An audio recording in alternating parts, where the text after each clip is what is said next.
di ruas jalan provinsi Niki-Niki Oilasi, Kabupaten Timur Tengah Selatan NTT akibat gempa Maluku pada 10 Januari 2023 lalu kian meluas bahkan merusak rumah warga. 12 dari 17 kepala keluarga yang terdampak bencana telah mengungsi. Bupati Epi Tahun langsung turun dan melihat kondisi terkini di lokasi bencana. Berikut liputan selengkapnya.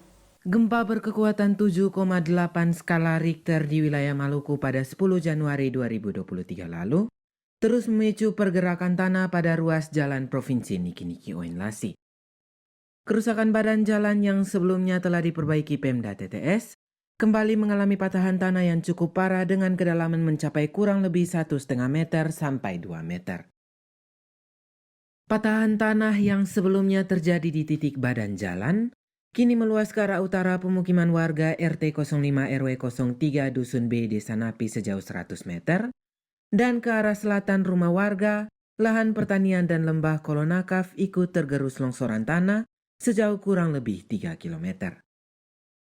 Arus transportasi dari 9 kecamatan dan ke 9 kecamatan di wilayah setempat kembali macet.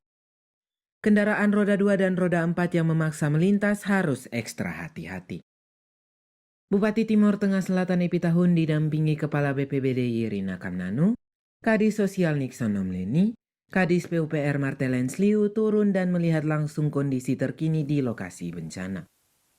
Kepada KLTV News di lokasi bencana Selasa 24 Januari 2023, Bupati Epi menjelaskan, Pemda TTS segera berkoordinasi dengan Pemprov NTT untuk melakukan kajian teknis dalam rangka perbaikan ruas jalan tersebut. Karena akses jalan tersebut merupakan satu-satunya akses jalan yang menghubungkan Oilasi, ibu kota Kecamatan Amanatun Selatan. Menurut Bupati Epi Tahun bahwa, terkait kondisi bencana yang ada, hal penting yang harus segera ditindaklanjuti adalah menyelamatkan 17 kepala keluarga yang terdampak bencana, selain memastikan arus transportasi barang dan jasa kembali normal. Di bagian lain, Bupati Epi Tahun menyatakan, warga yang terdampak bencana mutlak direlokasi dan Pemda akan memfasilitasi langkah relokasi tersebut. Baik, terima kasih. Kita kan sudah penanganan yang pertama, 2 minggu lalu 2 minggu lagi sudah penanganan. Setelah penanganan, informasi beberapa hari terakhir ini ada yang posting ke saya ini video, tapi dia bergeser hanya sini. Tahu-taunya setelah kita datang ya dia seperti ini kondisinya. Nah, jalan ke Oilasi ya ini satu-satunya, tidak ada alternatif kecuali kita putar lewat Falas baru masuk kembali. Tapi itu tidak mungkin dipertimbangkan. Ini nanti ke depan tetap kita menjadi perhatian untuk kita lihat ini bagaimana ilmu apa semua kita bisa perbaiki. Jadi kita berusaha untuk selamatkan 17 kakak. Kalau satu rumah misalnya 3 orang ya 17 berarti 51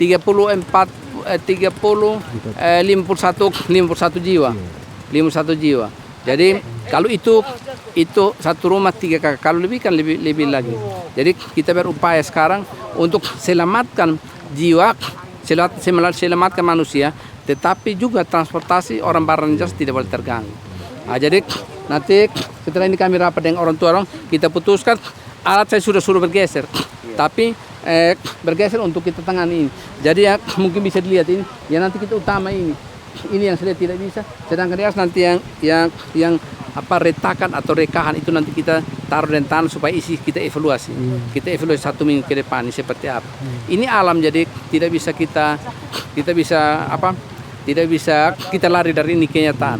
Tapi ya Bapak Lukas dengan Bapak Yusak, orang tua orang ada di sini, saya terima kasih. Orang tua ini mantu PGPU. Mantu PGPU jadi ada pengertian baik supaya kita hidup lebih tenang dan lebih nyaman. Dan sekali lagi transportasi orang barang dan jasa nanti kita upayakan kalau bisa sebentar bisa lancar ulang. Karena dia pengaruh sekali ke inflasi. Dia pengaruh ke inflasi karena harga barang akan naik, harga transportasi akan naik. Ini yang kita tidak harapkan ini. Alat sudah siap untuk bergeser Soe, Pak Kadis. Alat siap untuk bergeser Soe. Kalau oke, alat bergeser supaya bisa kerja. Karena alat tidak bisa datang di sini kalau belum kerja karena ada banyak masalah yang harus bantu alat. Oke, baru alat bergeser. Alat bergeser untuk penanganan di sini. Jadi itu Baik Pak Bupati, tadi warga yang terdampak rumahnya yang terbelah itu ketika diwawancara mereka juga siap untuk direlokasi. Nah, apakah itu menjadi pertimbangan ke depan pemerintah daerah? Mutlak, mutlak karena tadi saya ada bilang Bapak Lukas yang paling tua di sini.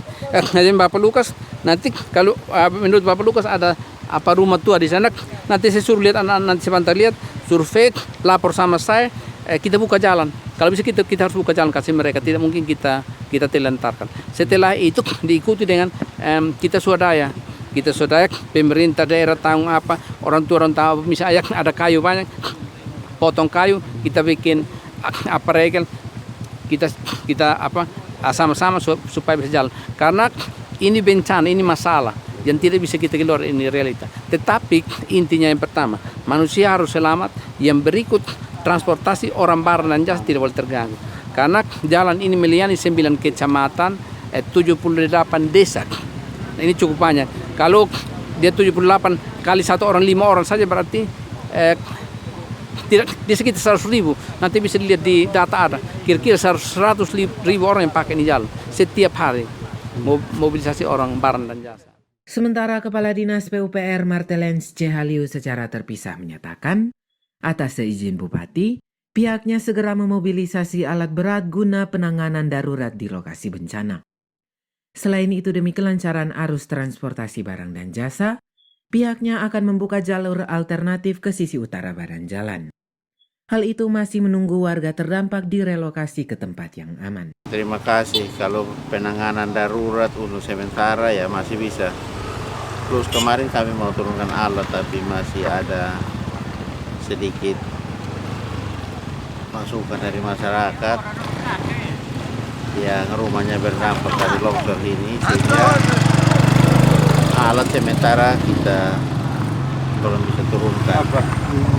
Kalau memang sudah bisa relokasi saudara-saudara kita yang ada di sini, kita siap turunkan alat untuk penanganan sementara, sehingga arus transportasi barang dan jasa bisa lancar. Nah, dengan kondisi kita mau permanen, ya ini harus perlu penelitian lagi, sehingga kita membuat suatu pekerjaan jalan bisa bermanfaat yang lama untuk masyarakat pengguna jalan. Kepala Dinas Sosial Nixon Omleni menambahkan, pihaknya segera menyalurkan bantuan kemanusiaan bagi warga terdampak bencana dan sinkronisasi data untuk bantuan perumahan bagi para korban. Terima kasih Pak Pol. Jadi pertama kita sinkronkan data dulu. Data yang tadi disampaikan oleh Pak Camat, yang pasti bahwa harus butuh tindakan kemanusiaan. Dalam hal ini ya tanggap darurat dari Dinas Sosial. Jadi kita akan cross check dulu. Kita cross check ada berapa banyak yang ini terdampak ini, kita cross check untuk kita segera bantu. Kita segera bantu mungkin tanggap daruratnya yang dibutuhkan oleh yang korban ini. Kemudian dalam jangka panjang kita akan identifikasi ada berapa rumah yang kena ini, untuk lokasinya aman kita akan bantu dengan perumahan. Camat Kie Alex Liu kepada KLTV News menjelaskan, pasca gempa di Maluku pada 10 Januari 2023 lalu, pergerakan tanah yang merusak badan jalan masih terus terjadi. Bahkan terparah terjadi di hari Minggu 22 Januari 2023. Patahan tanah bahkan merangsek masuk sampai ke pemukiman warga. Pihaknya telah mengevakuasi 12 kepala keluarga ke lokasi yang aman. Roboh badan jalan ini dia dari hari Jumat. Jumat itu dia masih ada pecahan tapi tidak begitu parah. Berupa retakan saja. Retakan. Kamis, Jumat, Sabtu juga ada patahan. Jadi itu dia mulai menurun. Datang hari Minggu ini sudah turun total. Orang tua yang mengungsi ada 2 tempat. Satu di sebelah, satu di atas. Jadi ada berapa banyak kakak yang mengungsi? Ada 12 kakak. 12 kakak yang mengungsi.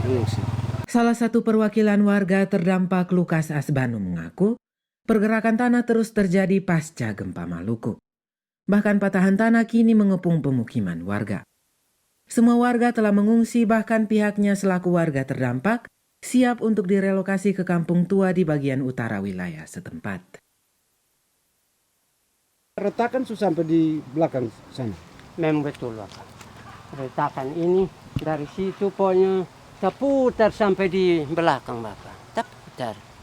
Jadi saya juga pikiran Bapak, kalau hanya di bagian sini mungkin kita tetap aman karena rumah semua di sini, tinggal ini ada 2 orang, satu di bawah situ, satu di sebelah, yang mereka pun rumah di bagian barat. Sedangkan kami yang lain semua di bagian timur. Tetapi ini pecahan langsung sudah melewati aspal ke belakang kembali. Jadi sekarang saya juga pusing. Kalau mau tarik rumah di sebelah sini, saya tidak tahu nanti ke mana. Pol Celere, KLTV News mewartakan.